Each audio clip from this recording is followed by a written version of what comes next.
everyone, and welcome to another Match Reaction Show on Football Talk Podcast. My name is Ozzie, and I'm your host for this evening. No real surprise in terms of the outcome of this fixture, as Brighton beat Liverpool 3-2. The only surprise was that Liverpool led twice during the game. Unfortunately, in the end, we couldn't get past the line and secure a win. But it is what it is. So what we'll do during the show today, we'll do a quick review of the game, and then we'll do a player ratings. And if you'd like to call in and have your say, feel free to do so. The link is pinned in the live chat. So in terms of the game, Liverpool started really well. Um, the goal came from Harvey Elliott, and a good finish from Youngster. Of course, he's not played too many games this season, but in terms of the build-up play, great ball from Szoboszlai to Salah. Salah was the first time knocked down towards Conor Bradley. And what impressed me about Conor Bradley was the intelligence that he used. He applied the first touch. In that situation, most players would have just hit a shot across goal. But he thought, you know what? Let me take an extra step, try and get as far as I can towards the goal line, and then cut back a pass. And that's what literally what he did. And then he found Harvey Elliott, who came, into the box brave because there was a challenge from Van Heek that he had to try and dink the ball over the defender and into the back of the net, and he managed to do that. So good finish there from I say Starboy in terms of Hellion, and then Brighton got a surprise equaliser at the time because I thought Liverpool did have good possession of the ball at the time, but a good finish from Ayari, the Swedish midfielder. And then just before halftime, Szoboszlai produces a worldy finish from a free kick, not directly, but the ball was passed to him, controls it, applies a sort of a wicked dip over the keeper. Fantastic finish, and a lot of the fans, and even to be fair, the coach on the slot, he was holding his head in like disbelief. I saw Konate holding his head as well. Not me, because I've watched Szoboszlai for a number of years, and I know what capabilities he has, and I know shooting is one of his prime assets, and I feel like he hasn't applied it that much this season. So hopefully, it gives him the confidence next season to trust his ability, trust his instinct, because when he controls the ball and shoots without thinking too much about, if it's the right decision or not, he ends up producing a good. So for me, he needs to do that a lot more. What was interesting today that he was playing the double pivot. Not a role that I feel like should be his long-term position, but at least we know he is an option there. So if we need to do it, it can be done during the course of the season. So very positive performance from Szoboszlai today, and that was perfectly timed goal just before the halftime whistle. And then in the second half, we have to give credit to the opposition. I think they were by far the better and the more aggressive team. Mitoma, who came off the bench, scores a left-footed volley into the back of the net, and Hinshelwood grabs one from close range to make it 3-2. Slight debate in terms of the offside decision. I think at the time when I saw it, it looked like Kwanzaa was playing one side, and in the end, end up being the vital goal for Brighton, who are currently in eighth place and look like they're in position to secure European football for next season, which is a huge moment for the club. So looks like Liverpool have been very charitable in recent weeks since we've secured the Premier League title after beating Tottenham Hotspurs a few weeks ago. We gifted Chelsea a result that ended up, giving them a bit of faith that they could try and possibly challenge for a top four finish. Whether they do remains to be seen in terms of the outcome this weekend. And then we also faced Arsenal, which was a draw in that fixture. Even that fixture, I felt like we were so aggressive in that first half, 2-0 up, and we just dropped it a level, unfortunately, in the second half. And Arsenal weren't even great in that game, but they managed to capitalize. They scored very early on in the second half, and then Marino scores and then also gets sent off. But 2-2 there, so another point for the Gunners. I think their fans probably thinking, do you know what? Next season, if we were to get a striker or if we were to keep our best players fit, we can really challenge them. So you've given them a false narrative now, unfortunately, which is quite annoying that they can compete against us next season. And then, of course, in terms of other results, today wasn't a good one either. So Well, take it on the chin, I guess. I'm not crashing out. I know a lot of fans are. They are saying the team lacks a strong mentality, and it goes for the coach as well into the Arnold slot. I'm really not on that notion. And I know some fans will argue and say, well, look, just because we won the title doesn't mean you drop down the levels or you don't approach games in a professional manner. I think they've done what's natural to a person where if you've got an objective and you've achieved it before the deadline, then you're going to be a bit more relaxed, a bit more chilled. You're not going to feel that same urgency um, as you were prior to attaining that goal. And that's the same in football. It's the same in Liverpool in this situation. If you're in a working environment, if you finish a project that was 2 weeks before your deadline, you're not going to be working as hard. You're going to be a bit more chilled. You're going to be a bit more relaxed, and you'll take your time to do other things because what was asked of you, you've already achieved. In flying colours and before what a lot of people expected. So it's the same. And of course, when you see pictures of the players in IB, or should I say the coach in Ibiza, and then the players in Dubai, the mind frame was already like, look, we've achieved what we did. We can kind of relax a little bit. We can give our farewells to a certain player. Um, we can, do training in a hot climate, which was, of course, in Dubai. Not as intensive as it has been during the season, but it's a bit of gratitude for the players for all their hard work. And I think fans should, understand that. But some fans are single-minded and thinking, yeah, Liverpool have been disappointing. This is a concern going into next season. I'm not in that notion. I don't think that is the right way to look at it. You just have to accept that. Look, these games, it's just like, look, let's just round it up. For us, we're just waiting for that Palace game, and after that, we can just enjoy and celebrate the title win. We can enjoy Virgil van Dijk lifting up the Premier League trophy. That's what we're waiting for. That's what the anticipation is now. So I'm not, going too crazy about these results. It is what it is in that regards. But yeah, that's the match review there. So what we'll do now, we'll do a quick player ratings and see what you guys think. So in terms of Alisson, I actually thought Alisson had a good game. I know that's wild to say because he's conceded 3 goals, but I don't feel like any of the goals were entirely his fault. I feel like he was kept busy a lot more often than he should have been. In fact, he probably kept the scoreline to a minimal if it wasn't for him. So I feel like he had a decent game, produced a lot of shots, stopping moments. I hope next season we're a bit more assured defensively because our goalkeeper should be kept that busy in those kind of moments. But obviously that would be another debate for another day. But in terms of this fixture, I'm going to give Allison a 7.5 out of 10. Conor Bradley, very, very impressive performance today.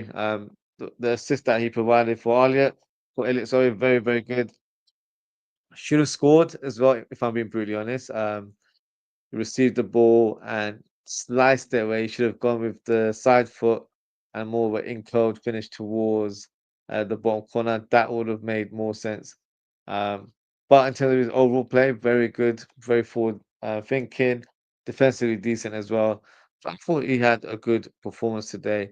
So I'm going to give Conor Bradley 7 out of 10. And of course, he's in good spirit as after signing a long-term contract with the club, which is really, really good to see. Konate was okay, not at his best, to be fair. Had a few shaky moments, unfortunately. But I'm just gonna put that to not having the right sort of state of mind to be his dominant best in this fixture. So for Konate, I'm going to give him a 6 out of 10.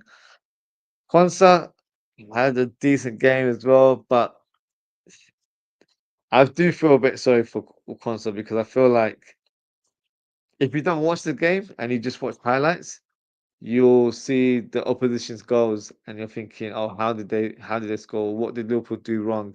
And unfortunately, Konsa's always in that mix because he's either conceded a penalty or he scored an own goal or he's kept a player onside, which is what happened today. So you're looking at him as the weak point. But if you look at him during the game, he's actually doing the right things at the right time. And it's just positionally, he can be a bit off.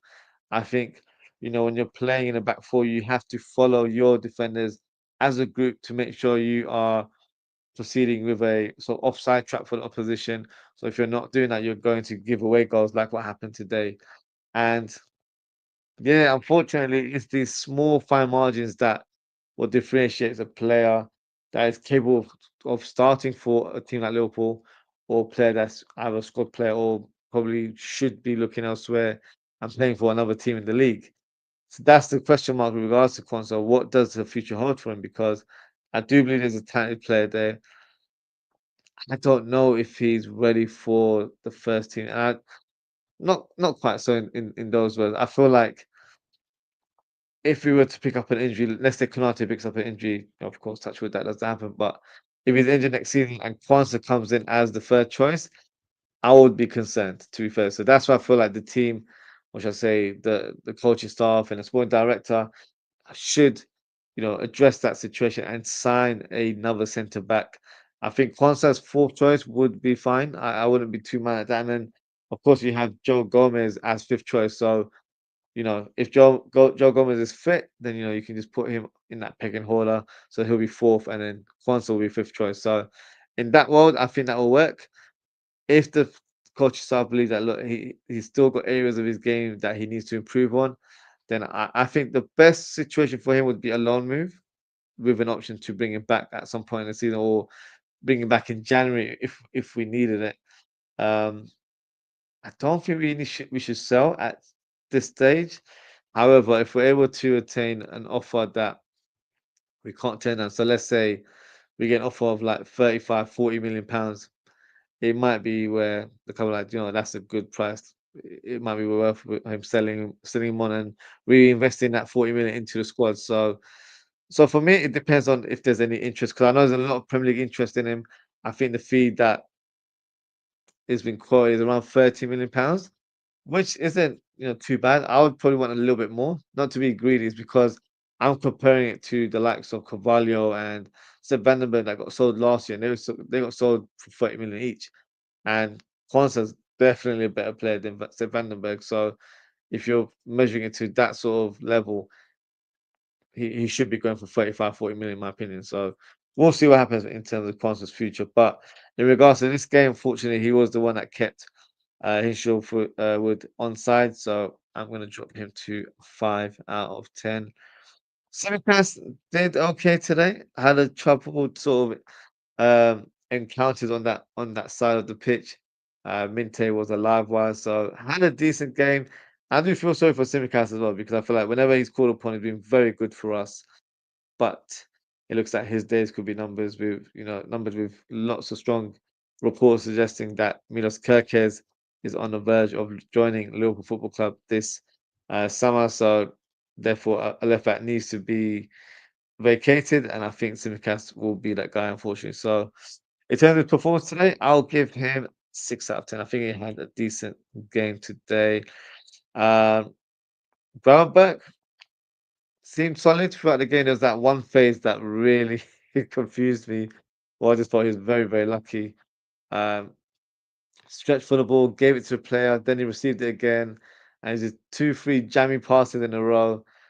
But I was just like, sometimes you get that luck. But today he's been all right. He was all right. I feel like he definitely needs a break. I know also confirmed that McAllister won't be playing in the next fixture, as he'll be given, the last fixture off, and then will be rested. So he's fit and ready for the upcoming season. I would like Gravenberch to be given that position as well, to be rested, but maybe he'll have to play.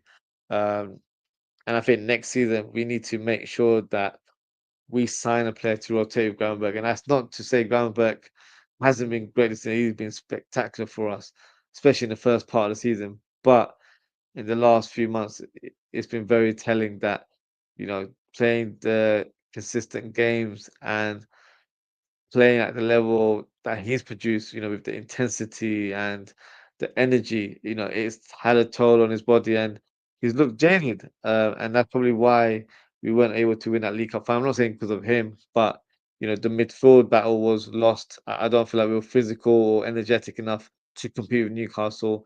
I feel like there's been a lot of parts of the season where Gravenberch hasn't delivered those stellar performances that he had done early in the season. So that's something we need to address to try and beefing up that midfield and make sure we have adequate quality to come in and rotate with our players. So hopefully we can address that in this summer. But in terms of groundworks rating for today, I'll give him a 6 out of 10. So Bozai was very, very good today, playing in a deeper role, but he definitely showcased his passing range. The first goal was his diagonal switch towards Mohamed Salah, and Salah to Bradley, and Bradley to Elliott. So he showed his passing range, and then the goal as well. Fantastic technique. A lot of people were surprised by it, not me. I know what he's capable of doing. So fantastic performance today, and a nice celebration after he announced that his fiance, I believe, is pregnant, so he's due to be a father in the coming months, which is great news for him. So for his rating today, I'm going to give him. Let's give him an 8 out of 10. Um, Salah had an interesting game. Um, he definitely, produced some good sort of runs on that right hand side. One on George Estupin on several occasions. The goal that he should have scored was a poor miss. Great cross from Gakpo on that left hand side. I think maybe the defender hit the back of his heel because the technique was just he just dragged it wide. Should have scored, to be honest with you, and he's still looking for that assist to break that playmaking record. So hopefully he can do that against Crystal Palace. But you can tell the intensity has dropped from the players, and it's probably reflected, all the way to the attackers as well. So Salah, not the best of games, but not too bad either at the same time because he did try and to make things happen.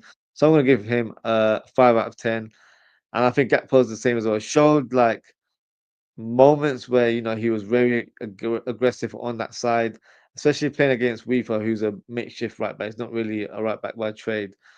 So whenever he was aggressive or more on the front foot, definitely found himself in good positions. Had a couple occasions where I feel like he should have taken a shot, but overplayed it slightly. So that was a little bit frustrating. But generally, okay performance. I'm going to give him a 5 out of 10 as well. Elliot was better today. Still moments where I feel like he gave the ball away, and the physicality of his game definitely needs to improve. But of course, he got the goal. He had a shot that was saved by Verbruggen, which was a cold effort on the edge of the box. So for me, he had a decent game. It remains to be seen what the future holds for him because I know there's interest from Wolves in particular regarding a 40 million move to the Molineux. I'll be honest with you guys, with recent links with Wirtz and Cherky, I feel like that is the profile that Liverpool are going to address, and therefore it means someone has to part ways, and that will probably have to be Harvey Elliott. And it is a real shame because he's kind of living a Liverpool fan's dream right now. He's not a Scouser, but he's a Londoner like myself, and he's playing for the team that he supports, his boyhood team. So it's never nice to say, a player should leave, but I think this could be the summer where he departs in order to further his career. If he stays, I really don't have any qualms about that at all. But I just feel like, you know, the writing might be on the wall. I also feel like with these last few games, uh, and I don't mean to be rude when I say it does validate why Arsenal hasn't played certain players this season. And I don't think he's doing that on purpose to, rub the wounds or anything like that. It just showcases that we've got to strengthen our squad a little bit more. On paper, it seems to be that we've got, a great squad, but there are some key areas, especially in midfield, that I feel like we need to strengthen and address next season. So hopefully we can do it. But in terms of Elliott's performance today, of course, got himself on the score sheet. So I'll give him. I mean, he had a solid performance. I'll give him a 6 out of 10. I feel the better out of the advanced attackers there.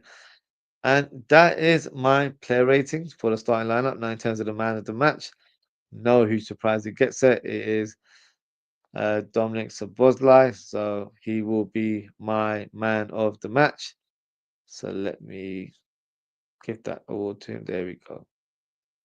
So was like man of the match. What I'll do now is I'll bring on the substitutes that uh, made their appearances today. So Diaz came on for Gakpo,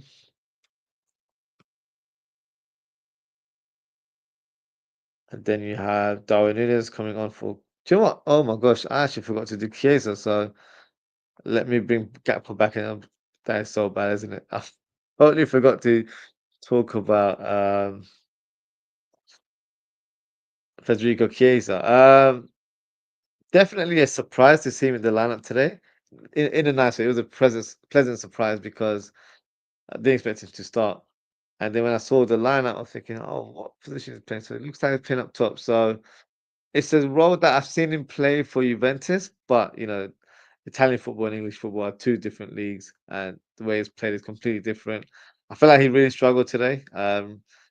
Didn't really have any impact on the game or on the team in general. And unfortunately, that probably means that I'm not saying going based on today's performance, but I think the writing's on the wall. Um, he hasn't been heavily selected by Arne this season, and whenever called upon, he has shown good, sort of decent glimpses here and there, but not enough for me to warrant or to make a case that he deserves to be in the squad next season because I feel like maybe the league is just too quick and physical for the player, and I feel like he's probably better suited for playing, in a bit of a slower league, maybe a Serie A. A return to Serie A looks like it's on the cards with Napoli, who are potentially becoming champions, showing a lot of interest in signing the player. So I feel like it hasn't worked out, and it's probably, if I don't mean to read, if this was the case from 2, 3 years ago, we'd probably have a different player.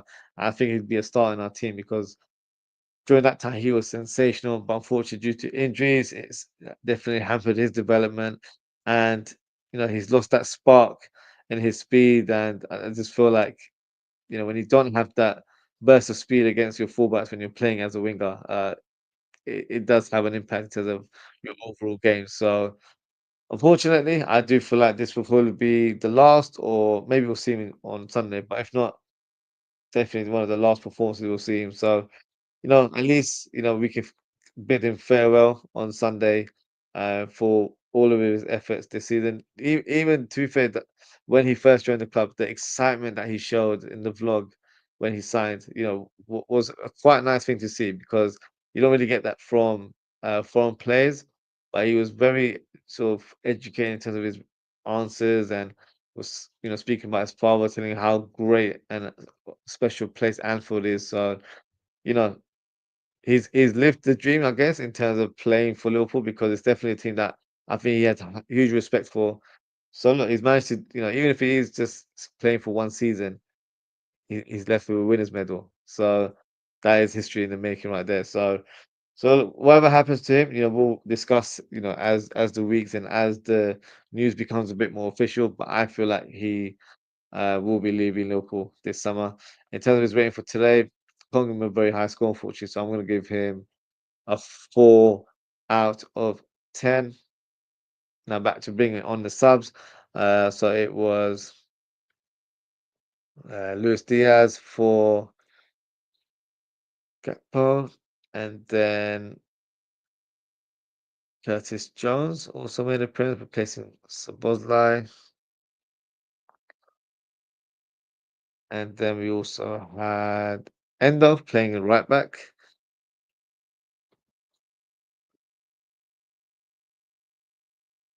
and Darwin Nunes for Chiesa. Darwin Nunes for Chiesa. 4 substitutions made. Um, let's start with Diaz. I wasn't hugely impressed with him today, if I'm being brutally honest. He looked like he was proper on it, like he wanted to get onto the score sheet, but he was very, very greedy on the ball. There were several occasions where, he was one-dimensional. He got the ball, tried to cut in and shoot, nothing came of it. And it wasn't like once or twice, there were quite a few times he did that. And I felt very frustrated watching him. Being a one-trick pony, just doing the same thing again and again, but not really impacting the game. And also, there were other players in much better position. I remember one moment, Harvey Elliott was very central. If you'd laid it off to him, Elliott could have just hit a first time shot and probably would have hit the target at least. So I feel like he was trying to get the win on his own because it was 2-2 at the time when he came on. So I didn't like that attitude from him. But yeah, I don't feel like in terms of output, he's very good. So for his rating, I'm going to give him a 4 out of 10. Now, Darwin Núñez for me had zero impact altogether. So I feel like he barely got onto the ball that much. And when he did, I think he lost possession, wasn't very direct in his attack. So yeah, not a great afternoon. I think his writing has been on the wall for a number of months now. I'm very surprised to see him in a Liverpool shirt next season.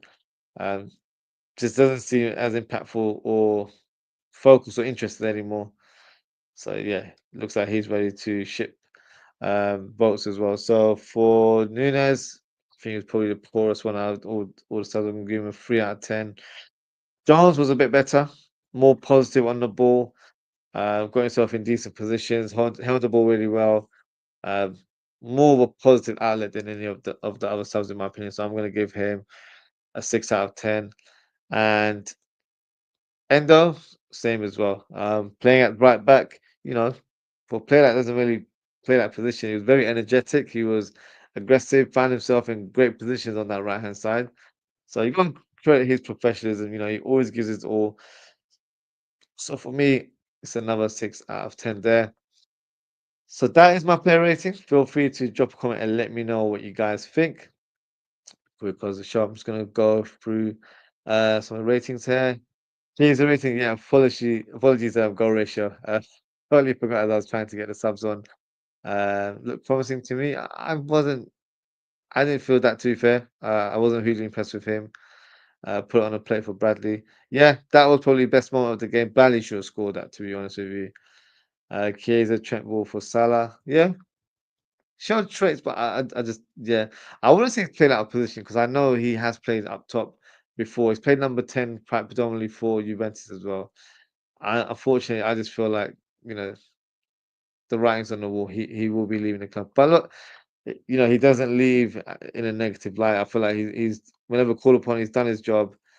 And I feel like yeah, he's been put on the transfer window after the words that were expressed by Arsenal in the press conference. I feel like yeah, he's destined to be leaving the club. But if he stays as well, I rate Chiesa. I really like him. So I feel like I'm only one of the few people that actually backs him. I feel like a lot of content creators don't rate the player at all. So for me, I really like him, but I just don't feel like, we have to have players next season like that. I want us to be as strong as possible. I want us to have more quality, more depth in our squad in order for us to compete for all competitions next season. So this is a time for us to really invest in the squad, try and bring in some big hitters, and then take it from there. So hopefully we can make that happen in that summer coming up. Now that is it for today, guys. Thank you so much for tuning in. Thank you to Goal Ratio for your comments there. If you haven't already, please don't forget to like, comment, share, and subscribe to the channel. Now, in terms of scheduled shows, nothing scheduled for tomorrow, but if something impromptu comes where I feel like I've got to discuss it, whether it's transfer related or not, feel free to hit that notification bell so you know what time I'm going live. Wednesday, we'll be doing a transfer talk show, so discussing all the latest transfer rumors and giving you my sort of take in terms of, if I see there being any truth to it and how do those certain players fit if I do feel like those are good potential signings for the club. And then on Thursday, we're doing a match preview of Liverpool versus Crystal Palace. And then on Sunday, hopefully, I'll try and do the watch along for that game and stick around. We'll enjoy the trophy list together. I won't be able to show it on the screen, unfortunately, but we can watch it on our own screens and then enjoy that moment there. So yeah, lots of fixtures, lots of shows, fixtures, one fixture left, but lots of fixtures in terms of my scheduling for shows this week. So make sure you hit the like and subscribe button. And that is it for today, guys. Thank you so much for tuning in. Take care, stay safe, and I hope to speak to you all very, very soon. Goodbye.